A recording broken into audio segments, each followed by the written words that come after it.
Hello students, स्वागत है आपका आईसीटी वर्चुअल क्लासेस में। मैं हूं कविता, आपकी साइंस टीचर। उम्मीद करती हूं आप सभी अच्छे होंगे और स्वस्थ होंगे। सो क्लास कंटिन्यू करेंगे अपना चैप्टर जिसका नाम है इम्प्रूवमेंट इन फूड रिसोर्सेज। यहाँ पर हम बात कर रहे हैं कि फूड रिसोर्सेज में कैसे इम्प्रूवमेंट किया जाता है। इसकी आप अलग अलग जो टेक्निक्स है उसके बारे में हम बात कर रहे हैं। तो आइए स्टार्ट करते हैं अपना चैप्टर और देखते हैं कि अभी तक हमने इस चैप्टर में क्या समझा है और क्या हम समझने वाले हैं। तो स्टार्टिंग से देखिए, हमारे पास जो पॉइंट्स आए हैं उन्हें आप लोग यहाँ पर रिवाइज करते रहेंगे। ठीक है, बेसिक से आपके पास यहाँ पे पॉइंट्स आते हैं। चलिए, हमारा जो टॉपिक चल रहा था वो ऑर्गेनिक फार्मिंग का चल रहा था और इसी के साथ हमने बात की थी यहाँ पे क्रॉपिंग पैटर्न्स की। क्या क्या क्रॉपिंग पैटर्न्स हमारे पास आते हैं, जिसमें mixed cropping, inter cropping and crop rotation के बारे में हमने बात की थी। ठीक है, तीनों टाइप के जो पैटर्न्स है वो हमने यहाँ पे पढ़ लिए थे। हमारा जो नेक्स्ट इसके बाद टॉपिक आया था वो था कि किसी भी फसल को प्रभावित करने वाले कौन कौन से कारक होते हैं, इसके बारे में हम बात कर रहे थे। सबसे पहला हमारे पास जो कारक आया था किसी भी फसल को प्रभावित करने के लिए, वो आया था वीड्स। ठीक है, जिसमें हमने खरपतवार की बात की थी। हमने कहा जो वीड्स होते हैं वो अनवांटेड प्लांट होते हैं और वो फसल के बीच में ग्रो हो जाते हैं, क्योंकि इनसे हमें किसी भी प्रकार से उत्पादन नहीं मिलता है। और ये क्या करते हैं, कंपटीशन क्रिएट करते हैं यहाँ पर। किसके लिए? जो पानी है और जो पोषक तत्व हैं या जो मिनरल्स हैं उनके लिए जो कंपटीशन है वो क्रिएट करते हैं। इसीलिए हम क्या करते हैं, इन्हें रिमूव कर देते हैं। तो हमने कहा खरपतवार को रिमूव करने के लिए या तो हाथों से किया जा सकता है, या हमने कहा खरपतवार नाशी का प्रयोग कर सकते हैं, या हमने कहा कि यहाँ पर क्या कर सकते हैं, कुछ ऐसे तरीके जिससे जो वीड्स हैं या खरपतवार हैं उनकी ग्रोथ ज्यादा ना हो, जैसे कि किसी भी फसल को टाइम से बोना, पहली चीज है। या फिर हमने कहा कि टाइम टू टाइम क्या करना, वहां पर आपने कहा कि जैसे निराई जो होती है, निराई करते रहना। तो ये कुछ तरीके हमारे पास आते हैं। नेक्स्ट हमने बात की है पेस्ट और पेस्ट कंट्रोल। तो दूसरे जो कारक है जो कि फसल को प्रभावित करता है वो है पेस्ट, यानी कि जो कीट होते हैं। इनको कंट्रोल करने के कुछ मेथड्स हमने देखे थे। तीसरा जो हमारे पास कारक आता है किसी भी फसल को प्रभावित करने का, वो है यहाँ पे डिजीज। ठीक है, यानी कि जो रोग होते हैं। अब यहाँ पर प्लांट में अलग अलग प्रकार के रोग लग सकते हैं, जैसे बैक्टीरियल जो है डिजीज वो हो सकती है, फंगल डिजीज हो सकती है, वायरस जो होते हैं वो प्लांट को इन्फेक्ट कर सकते हैं। तो अलग अलग प्रकार की डिजीज यहाँ पे क्रिएट हो सकती हैं। ठीक है, तो पढ़ लेते हैं। हमारे पास में एक जो टॉपिक आता है, अपने का डिजीज में हमने क्या पढ़ा, micro organism such as fungi, bacteria and viruses often attack the crops and affect them.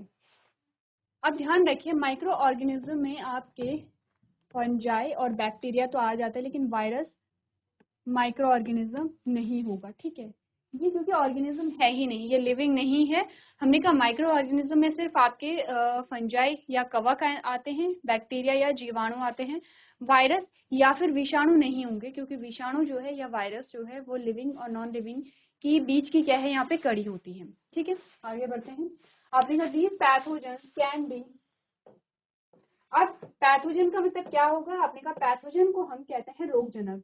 जो रोगों को क्या करते हैं, उत्पन्न करते हैं, उसे हमने रोगजनक कहा। आपने कहा these pathogens can be transmitted to the crops by soil, water और एयर। ये जो पैथोजन होते हैं ये ट्रांसमिट कैसे होते हैं, हमने कहा ये सॉइल के थ्रू होते हैं। ठीक है, मिट्टी के द्वारा होते हैं, ये पानी के द्वारा होते हैं और हवा के द्वारा होते हैं। अगर मोस्ट कॉमन वे हम देखें ट्रांसमिट होने के, तो वो हवा और पानी के द्वारा होते हैं। ठीक है, नेक्स्ट हमारे पास जो टॉपिक आता है वो है डिजीज मैनेजमेंट मेथड। वो क्या तरीके होते हैं जिससे कि हम डिजीज को मैनेज यहाँ पर कर सकते हैं। आपने कहा selecting the crop that suit the temperature and climatic conditions of the place. आपने कहा कि हम प्ले जो भी आपकी क्या है फील्ड है, जो भी आपका खेत है, वहाँ पर क्लाइमेटिक कंडीशन कैसी है, वहाँ पे टेम्परेचर कैसा है, वहाँ पे वाटर की अवेलेबिलिटी कितनी है, उस मिट्टी में किस प्रकार के पोषक तत्व हैं, मिट्टी का कौन सा प्रकार यहाँ पर है, इसके आधार पर आप सिलेक्ट करेंगे कि कौन सी फसल को वहाँ पे बोया जाना चाहिए। क्योंकि सूटेबल अगर इन्वायरमेंटल कंडीशन होंगी, सूटेबल क्लाइमेटिक कंडीशन होंगी, तो पौधा अच्छे से ग्रो वहाँ पर कर पाएगा। ठीक है, तो सबसे पहले तो ये देखना कि according to climatic condition, according to soil, देखिए मिट्टी के भी अलग अलग प्रकार होते हैं, जैसे आपने देखा होगा काली मिट्टी में सबसे अच्छी फसल कौन सी होती है। तो इस प्रकार से हमने कहा कि मिट्टी के अकॉर्डिंग हम देखेंगे कि किस प्रकार की फसल को यहाँ पे बोया जा सकता है। सेकंड पॉइंट क्या होगा, planting the seed on right time and in an environment that favors their growth। हमने कहा कि किसी भी बीज को बोना सही टाइम पे बोना, ठीक है, according to season, according to temperature या अकॉर्डिंग टू देयर नीड।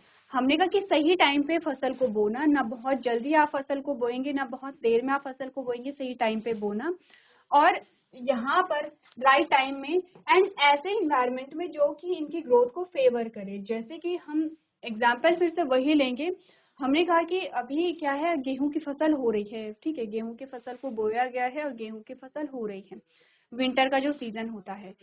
अब आपने गेहूं की फसल को बोने का सबसे सुटेबल टाइम होता है अक्टूबर लास्ट और नवंबर फर्स्ट, ये जो होता है सबसे सुटेबल टाइम होता है, ठीक है।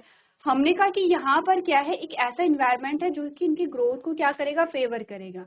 इनकी ग्रोथ के लिए क्या चाहिए, स्टार्टिंग का जो टाइम चाहिए वो है लो टेम्परेचर, ठीक है, एंड शॉर्ट डे लेंथ। धीरे धीरे विद द टाइम जैसे जैसे पौधा बड़ा होगा वैसे वैसे जब फली लगेगी, फली लगने के लिए और फली के पकने के लिए हमें कंपैरेटिवली यहाँ पे लॉन्ग डे चाहिए होगा, ठीक है, और टेम्परेचर ज़्यादा चाहिए होगा। तो आपने कहा कि हमने ऐसे टाइम पीरियड में गेहूं को बोया है जो कि क्या कर रहा है, उसकी ग्रोथ को फेवर कर रहा है। अगर हम गेहूं को बोएं दिसंबर के टाइम पे और आप दिसंबर में देखते हैं कि अक्टूबर नवंबर के कंपैरिजन में टेम्परेचर बहुत ज़्यादा कम है, हो क्या रहा है टेम्परेचर, आपने कहा टेम्परेचर कम है, अक्टूबर नवंबर में कम है, दिसंबर में और कम हो जाता है, जनवरी में और कम होगा, अब फैब से थोड़ा थोड़ा ऊपर आने लगेगा, मार्च से ऊपर आने लगेगा और अप्रैल में देखते हैं आप जब कटाई होती है तो टेम्परेचर क्या होता है, बढ़ जाता है। तो आपको इस प्रकार का कर्व चाहिए यहाँ पर, ठीक है। अब हमने कहा दिसंबर में क्या है, यहाँ पे टेम्परेचर बहुत कम है, ठीक है, दिसंबर में टेम्परेचर कम है और जो यहाँ पे जनवरी है, जनवरी में भी कम होता है। उसके बाद धीरे धीरे क्या होगा, जो टेम्परेचर है वो ऊपर आएगा। तो दोनों कर्व में डिफरेंस है यहाँ पे। हमने कहा कि हमें टेम्परेचर एकदम से कम नहीं चाहिए था, यहाँ पर बीजों के अंकुरण के लिए, सीड के जर्मिनेशन के लिए एक टेम्परेचर चाहिए, वो क्या कैसा होगा, कम होगा, लो टेम्परेचर होगा, लेकिन बहुत लो नहीं चाहिए, ठीक है। अब आपने कहा कि जब यहाँ पे अंकुरण हो गया है तो पौधे की ग्रोथ के लिए जो टेम्परेचर है वो कम टेम्परेचर हमें चाहिए, धीरे धीरे और कम टेम्परेचर हमें चाहिए होगा और जैसे जैसे पौधा बड़ा होगा अब धीरे धीरे करके टेम्परेचर अब हमें ज़्यादा चाहिए होगा।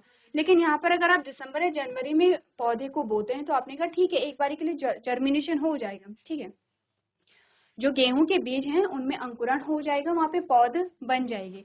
लेकिन आपने कहा कि जब यहाँ पर फली के पकने का टाइम या फली के बनने का टाइम होता है फरवरी मार्च अप्रैल, तो इस टाइम पे क्या होता है, टेम्परेचर ज्यादा होगा, जबकि पौधे की ग्रोथ के लिए टेम्परेचर कम चाहिए वहां पे। तो इससे क्या होता है कि जो डिसबैलेंस हो जाती हैं चीजें, आपने अगर देर में बुआई की है तो जो टाइम फली लगने का और फली पकने का है उस टाइम पे टेम्परेचर ज्यादा चाहिए और उस टेम्परेचर पे अगर पौधे की ग्रोथ हो रही है तो पौधे की ग्रोथ नहीं हो पाएगी क्योंकि वहां पे तो टेम्परेचर ज्यादा आ गया है। तो आप ये समझिए कि गेहूं को बोने के लिए आपने क्या किया, यहाँ पे गेहूं को बोया, गेहूं को बोया, ठीक है, कब, कौन से टाइम में, अक्टूबर लास्ट या नवंबर फर्स्ट, ठीक है। उसके बाद आपने कहा कि ये है दिसंबर टू जैन का टाइम है और यहाँ पर आपको चाहिए वृद्धि, पौधे की क्या है, वृद्धि है, ठीक है। अब यहाँ पे क्या होता है, फैब टू मार्च, यहाँ पर क्या होती है, जो फली है वो लगती है और फली के पकने का टाइम भी ये होता है, यहाँ पे फली लगेगी और फली के पकने का टाइम ये होगा। अब आप देखिए कि एक कर्व के अकॉर्डिंग टेम्परेचर फिक्स है, यहाँ पर क्या है, टेम्परेचर लो है, आपने कहा यहाँ पे जो टेम्परेचर है वो लो है, यहाँ पे जो टेम्परेचर है वो वेरी लो है और यहाँ पे जो टेम्परेचर है वो कैसा है, स्लाइटली हाई है, ठीक है। तो हमें इसी प्रकार का क्या चाहिए, यहाँ पे इसी प्रकार से हमने कैटेगराइज किया है और गेहूं का पौधा इसी प्रकार से वृद्धि करता है। अब आपने सोचिए आपने गेहूं यहाँ पे बोया, ठीक है, तो गेहूं की वृद्धि कहाँ पर होगी, यहाँ पर होगी। वृद्धि के लिए टेम्परेचर हमें वेरी लो चाहिए और यहाँ पर टेम्परेचर स्लाइटली हाई आ गया है, तो वृद्धि कैसे होगी, पौधे की नहीं होगी, ठीक है। वृद्धि से आप समझ रहे हैं मतलब क्या होता है, आपने किसी बीज को बोया है, बीज के बोने के बाद होता है अंकुरण। अंकुरण का सही मतलब क्या है, आपने देखा होगा। अगर हम डाइकोटिलेडोन की बात करें, डाइकोट सीड की बात करें, तो ये बीज है इस प्रकार से।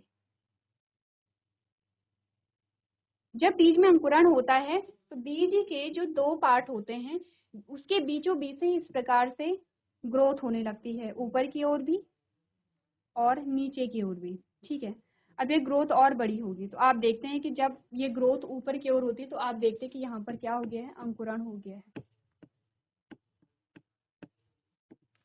अंकुरण यहाँ पर हो गया है। ठीक है, अंकुरण होना, अब अंकुरण यहाँ पे हो गया, इट मीन्स कि यहाँ पे रूट बन गई है, यहाँ पे शूट बन गई है। अब इसमें वृद्धि होगी कि इसमें क्या होंगे, आपने कहा शाखाएं निकल रही हैं, इसमें पत्तियां बन रही हैं। ठीक है, ये इसकी क्या है, वृद्धि है। यहाँ पर ग्रोथ के लिए आपको लो टेम्परेचर चाहिए, लेकिन वृद्धि के लिए आपको वेरी लो टेम्परेचर चाहिए। और अब यहाँ पर बनती है फली, फली बनती है यहाँ पे। और फली बनने के लिए आपको क्या चाहिए, स्लाइटली हाई टेम्परेचर चाहिए। तो हमने कहा हम इसी अकॉर्डिंग क्या करते हैं, पौधों को या फसल को बोते हैं। अब अब आपको समझ आ गया होगा कि अगर आपने इससे पहले बोया, अगर आपने अक्टूबर से पहले क्या किया है, यहाँ पे गेहूं के बीज को बो दिया है, आपने सितंबर में बो दिया है, क्योंकि सितंबर में टेम्परेचर हाई होगा और पानी की जो मात्रा है वो ज्यादा होगी, क्योंकि सितंबर में क्या है, बरसात का सीजन रहता है। यहाँ पे पानी की जो मात्रा है वो बहुत ज्यादा नहीं चाहिए। ठीक है, नॉर्मल पानी की मात्रा चाहिए होगी।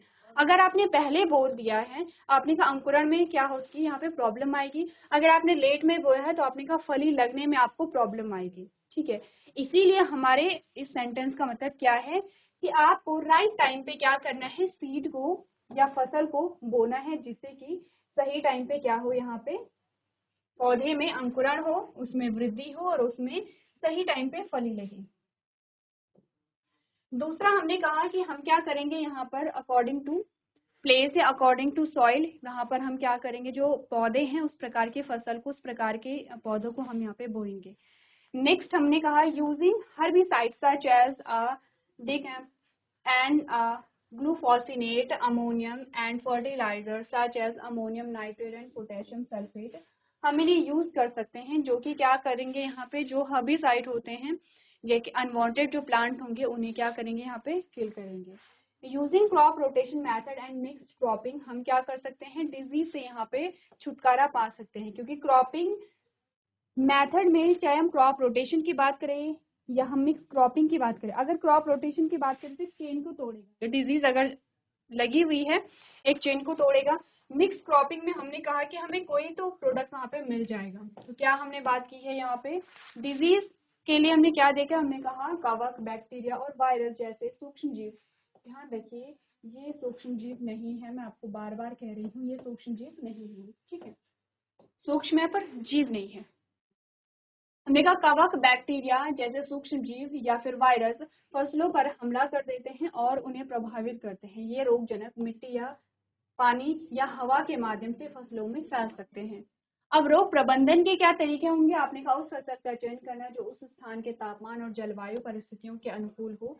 दूसरा है सही समय और ऐसे वातावरण में बीज बोना जो उनके विकास के लिए अनुकूल हो। नेक्स्ट हमने कहा डाइकम्बा और ग्लूफोसिनेट, अमोनियम जैसे शाकनाशी और अमोनियम नाइट्रेट, पोटेशियम सल्फेट जैसे उर्वरकों का उपयोग करना। फसल चक्र विधि एवं मिश्रित फसल का उपयोग करना, जिससे कि पौधों में, फसलों में रोग ना लगे। ठीक है, एक बार पूरी स्लाइड को पढ़िए और देखिए आपने क्या क्या चीजें समझी हैं।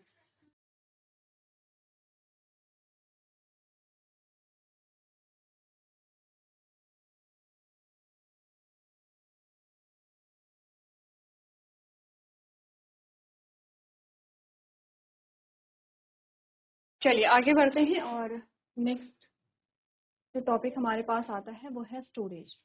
अभी तक हमने बात की है यहाँ पर फसल को किस प्रकार से उगाया जाता है, कौन कौन से जो कारक हैं जो कि फसल के वृद्धि में उत्तरदायी होते हैं, कौन कौन से वो कारक हैं जो कि फसल की वृद्धि को प्रभावित कर सकते हैं। इम्पॉर्टेंट पॉइंट हमने देखे हैं। अब इसके बाद जो इम्पोर्टेंट हमारे पास चीजें आती हैं वो है स्टोरेज, क्योंकि हमने कहा कि स्टोरेज सबसे इम्पोर्टेंट पार्ट है। अब जैसे आप देखते हैं कि कोई भी फसल है, कोई भी अनाज है, उसे आपको स्टोर करना है पूरे साल भर के लिए या एक साल से ज़्यादा भी आपको स्टोर करना है। कुछ चीज़ें वहाँ पे ध्यान रखनी पड़ती हैं, जिससे कि उनमें किसी भी प्रकार से जो कीट हैं, यानी कि जो इंसेक्ट हैं या जो फंगल डिजीज है या बैक्टीरियल डिजीज है, वो उनमें ना लगे। तो इसके लिए हमने कहा factors that leads to store losses of crops are, यानी कि फसलों के भंडारण के नुकसान का जो कारण बनने वाले कारक हैं वो कौन से हैं? बायोटिक फैक्टर हैं। बायोटिक फैक्टर जैसे इंसेक्ट है, फंजाई है, बैक्टीरिया है, रोडेंट एंड माइट्स हैं। क्या क्या हैं? कीड़े हो सकते हैं, कवक हो सकते हैं, बैक्टीरिया हो सकते हैं, कृंतक हो सकते हैं और जो कण होते हैं।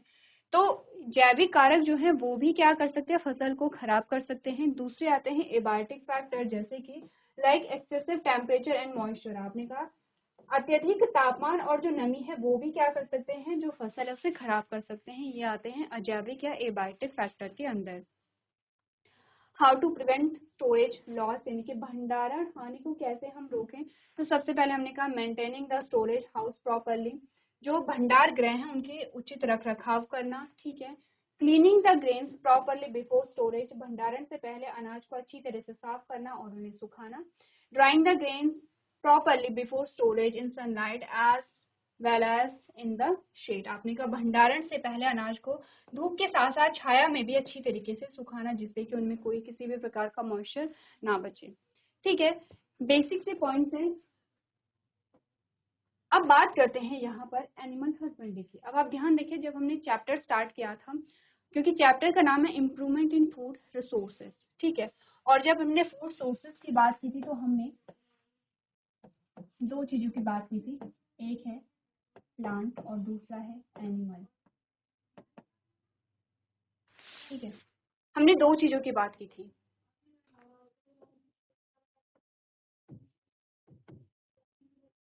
ठीक है, हमने दो चीजों की बात की है। अब हमने कहा प्लांट आपने पढ़ लिया है, किस प्रकार से प्लांट में आप क्या कर सकते हैं, जो रिसोर्सेस है उनमें वृद्धि कर सकते हैं, वो कौन सी चीजें जिन पे आपको ध्यान देना है। अब समझते हैं दूसरे स्रोत के बारे में। हमारे भोजन का जो दूसरा स्रोत आता है वो है एनिमल। एनिमल वो कौन कौन से एनिमल हैं जिन्हें हम पालते हैं, जिनसे हमें क्या मिलता है? प्रोडक्ट मिलता है, उत्पाद मिलता है। और उनमें क्या क्या चीजें हैं जिन्हें हम ध्यान में रख सकते हैं और जिनसे हम अपना जो उत्पादन है उसमें वृद्धि कर सकते हैं, हम क्वालिटी में भी क्या कर सकते हैं? इम्प्रूवमेंट कर सकते हैं। एनिमल हस्बेंड्री में हम पशुपालन को पढ़ते हैं और पशुपालन में हम उन सभी पशुओं के बारे में बात करते हैं जिन्हें हम पालते हैं, जैसे गाय है, भैंस है, ठीक है। जैसे कि आपने कहा पोल्ट्री फार्मिंग आप करते हैं, फिशरीज आप यहाँ पर करते हैं, ठीक है, बी कीपिंग आप यहाँ पर करते हैं। तो ये सभी क्या है? एनिमल्स है जिनको आप पालते हैं और उनसे किसी न किसी प्रकार से आप यहाँ पे उत्पाद को प्राप्त करते हैं, ठीक है। क्योंकि हमने कहा रीजन क्या है? जनसंख्या बढ़ रही है, क्योंकि सिर्फ क्रॉपिंग मेथड इनफ नहीं है कि जो हमारी जो फूड रिक्वायरमेंट है उन्हें फुलफिल कर सकें। इसके लिए हम क्या करते हैं? एक और तरीका यहाँ पे रखते हैं अपने पास, जिससे कि जो भोजन संबंधित आवश्यकताएं हैं वो पूरी हो सके और इसी के साथ साथ आपको पोषक तत्व भी भरपूर मात्रा में मिल सके। तो हमने कहा in agriculture animal husbandry is a special field that deals with a raising of the life stock in a control selective environment by providing them with the right care so that they can stay healthy and disease free। हमने कहा कृषि में क्या होता है? पशुपालन एक विशेष क्षेत्र है जो पशुओं को सही देखभाल प्रदान करके नियंत्रित चयनात्मक वातावरण में बढ़ाने से संबंधित है ताकि वे स्वस्थ और रोग मुक्त रह सके। ध्यान रखिए, कुछ टर्म्स इंपॉर्टेंट है एनिमल हस्बेंड्री में। आपने कहा पशुओं को आप कंट्रोल और सेलेक्टिव इन्वायरमेंट में रखते हैं, ठीक है। कंट्रोल्ड वे में उनकी क्या करेंगे? देखभाल करेंगे। कंट्रोल का मतलब होता है उन्हें कौन सा भोजन देना है, कितनी मात्रा में देना है, कहाँ उन्हें रखना है, किस प्रकार से आप किस आवास में उन्हें रखते हैं, ये क्या है? कंट्रोल वे है। सेलेक्टिव इन्वायरमेंट भी इसे कहते हैं। या फिर आपने कहा कि आप सेलेक्ट भी करते हैं कि किस इन जीव को या किस पशु को आप पालेंगे, ठीक है, या उनकी ब्रीड को भी आप क्या करते हैं? कंट्रोल करते हैं। तो पशुपालन का सिंपल सा मतलब है कि पशुओं को आप क्या करते हैं? चयनात्मक वातावरण में एक कंट्रोल्ड वे में रखते हैं, ठीक है। उनके खाने से लेकर के, उनके रहने से लेकर के, उनके रिप्रोडक्शन से लेकर के जितनी भी प्रोसेस हैं वो सभी आपकी क्या होती हैं? आपके कंट्रोल में होती हैं और जो वातावरण होगा उसका चयन आप यहाँ पे खुद करते हैं। नेक्स्ट हमें बताया गया there is a need to improve livestock production because the population of India is tremendously increasing. This means an increase in a demand for egg, milk and meat। आपने कहा कि पशुधन उत्पादन में सुधार की आवश्यकता है क्योंकि भारत की जनसंख्या काफी बढ़ रही है। इसका मतलब अंडे, दूध और मांस की मांग में क्या हो रही है? वृद्धि हो रही है, ठीक है, इजी है। एनिमल हस्बेंड्री में सबसे पहला जो एनिमल आपके पास आता है वो है कैटल फार्मिंग, ठीक है। और कैटल फार्मिंग का जो सबसे मेन जो हमारे पास एम आता है वो है डेयरी प्रोडक्ट, यानी कि मिल्क, और जो मिल्क प्रोडक्ट हैं उन्हें यहाँ पे क्या करना, कंज्यूम करना।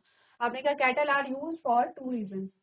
कैटल फार्मिंग जो है, या आप गायों को क्यों पालते हैं, 2 रीजन होते हैं। मेन जो है वो मिल्क के लिए है, एंड सेकेंड है they work as a draft labour in the field, ठीक है। आपने देखा होगा कि जो बैल होते हैं वो क्या करते हैं, हल लगाते हैं। अगर हम पारंपरिक तरीके से देखें तो क्या किया जाता है, बैलों के द्वारा जो खेतों में हल लगाया जाता है।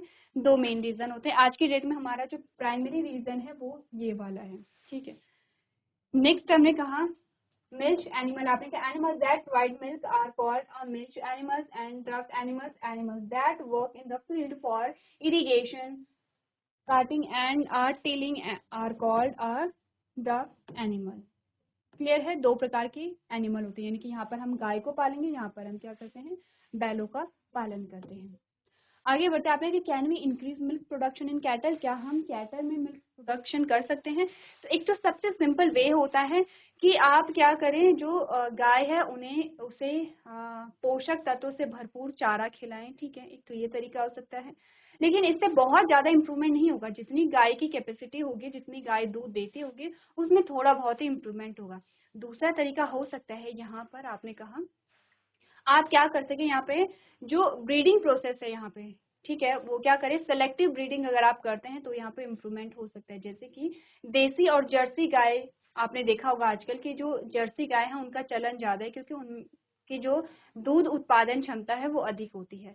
तो या तो सेलेक्टिव ब्रीडिंग कर ली जाए। तो पढ़ते हैं यहाँ पे कौन कौन से मेथड हो सकते हैं जिससे कि आप मिल्क प्रोडक्शन को इनहांस कर सकते हैं। आपने कहा milk production can be enhance by increasing the lactation period in the cattle. Cattle में लैक्टेशन पीरियड को इनहांस कर दें। लैक्टेशन पीरियड क्या होता है कि जितने टाइम जो गाय है वो दूध देती है, जैसे आपने देखा होगा अपने घरों में कुछ ऐसी गायें होती हैं कि जो 12 से 15 महीने दूध देती, कुछ ऐसी होती है जो 8 से 10 महीने ही दूध देती, कुछ ऐसी होती है जो 12 महीने भी दूध देती हैं, कुछ ऐसी हो सकती है। हमने कहा जितना लंबा लैक्टेशन पीरियड होगा उतना ज्यादा आपको प्रोडक्ट मिलेगा, ठीक है। इसके लिए क्या होता है, अब ऐसा नहीं कि हर गाय जो है वो 12 से 15 महीने दूध देगी, इसमें अलग अलग ब्रीड होती हैं। अकॉर्डिंग टू ब्रीड यहाँ पे जो लैक्टेशन पीरियड होता है वो भी डिफर करता है। Cross breeding of foreign breed and a local breed can provide a cattle with a qualities of increase lactation period and resistance to disease. Same वही टॉपिक है जो प्लांट्स में हमने पढ़ा था। इंटरब्रीडिंग, क्रॉस ब्रीडिंग का मतलब है कि आप सेलेक्ट कर रहे हैं एनिमल्स को, और आप जो लोकल ब्रीड है, ठीक है, और जो फॉरेन ब्रीड है उसके बीच में आप क्या करा रहे हैं, क्रॉस करवा रहे हैं। इससे क्या होगा, जो डिजायरेबल कैरेक्टर हैं वो आपको मिलते हैं। डिजीज रेजिस्टेंस कैपेसिटी जो क्वालिटी को बताता है, और मिल्क प्रोडक्शन में इन्हांसमेंट जो क्वांटिटी को बताता है, दोनों ही कैरेक्टर आपको मिल रहे हैं। नेक्स्ट आपने कहा shelters of the cattle should be kept neat and clean in order to kept the cattle healthy. आपने कहा जो आपकी गाय है वो बीमार नहीं पड़नी चाहिए, क्योंकि अगर वो बीमार पड़ेगी तो उत्पादन पे इसका क्या पड़ेगा, सीधा सीधा असर देखने को मिलेगा। तो इसके लिए आप क्या करेंगे, जो उनकी आवाज़ है उन्हें स्वच्छ रखेंगे, उन्हें साफ रखेंगे, वेंटिलेशन की प्रॉपर आप वहाँ पे क्या करेंगे, व्यवस्था करेंगे। The cattle should be kept in clean and should be provided with a covered shelter that can protect them from a harsh weather। जो आवास होना चाहिए वो प्रॉपर होना चाहिए, जिससे कि वो हार्श वेदर कंडीशन, बहुत ज़्यादा गर्मी, बहुत ज़्यादा ठंड, बहुत ज़्यादा जो विंडी सीजन होता है, इससे उन्हें बचा करके रखें। Next, the floor of the shelter to be kept a dry and clean. और जो उनके फ्लोर होगा वो कैसा होना चाहिए, ड्राई होना चाहिए। ऐसा नहीं है कि वहाँ पे क्या हो, गीला हो या किसी भी प्रकार से कोई भी इन्फेक्शन वहाँ पर हो सके, ठीक है। तो यहाँ पर देखिए वो कौन कौन से तरीके हो सकते हैं जिससे कि मिल्क प्रोडक्शन में आप क्या करें, इंक्रीमेंट कर सके।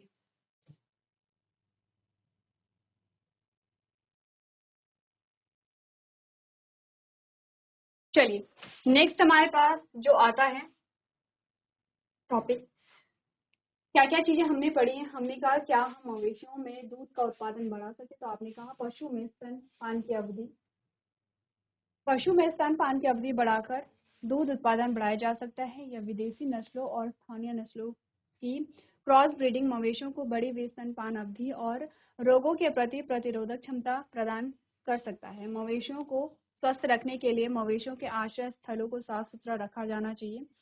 मवेशियों को साफ सुथरा रखा जाना चाहिए और उन्हें ढका हुआ आश्रय प्रदान किया जाना चाहिए जो उन्हें कठोर मौसम से बचा सके, या आश्रय के जो फर्श है उन्हें सूखा और साफ रखा जाना चाहिए। ठीक है, ये तो हमने बात की है कि किस प्रकार से आप मिल्क प्रोडक्शन को इन्हांस कर सकते हैं। नेक्स्ट हमारे पास आता है food requirement of dairy animals. Dairy animals को ऐसे कौन कौन से फूड हैं जो उन्हें दिए जा सके जिससे कि मिल्क का प्रोडक्शन बढ़ सके। ठीक है, उसमें हमारे पास रफेज आते हैं, कंसंट्रेट आते हैं, या फीड एडिटिव्स आते हैं। ठीक है, इसी के साथ हम बात करेंगे और क्या क्या चीजें हम यहाँ पर पढ़ने वाले हैं। Protecting the cattle from disease, disease से किस प्रकार से कैटल्स को प्रोटेक्ट किया जा सके। इसके बाद आप बात करेंगे पोल्ट्री फार्मिंग, फिशरीज के बारे में और बी कीपिंग के बारे में। तो आपको करना क्या है, यहाँ पर अभी तक हमने बात की है जो प्लांट्स है और प्लांट से रिलेटेड जितने भी फैक्ट हैं उनके बारे में हमने बात की है। आज हमने स्टार्ट कर लिया है एनिमल हस्बेंड्री। एक बार आप लोग अपने नोट्स को देखेंगे कि आपने एनिमल हस्बेंड्री में क्या क्या चीजें समझी है, कौन कौन से एनिमल्स के बारे में आपने पढ़ा है। तो आज के सेशन में हम इतना ही करेंगे। अभी तक क्लास में बने रहने के लिए आपका धन्यवाद।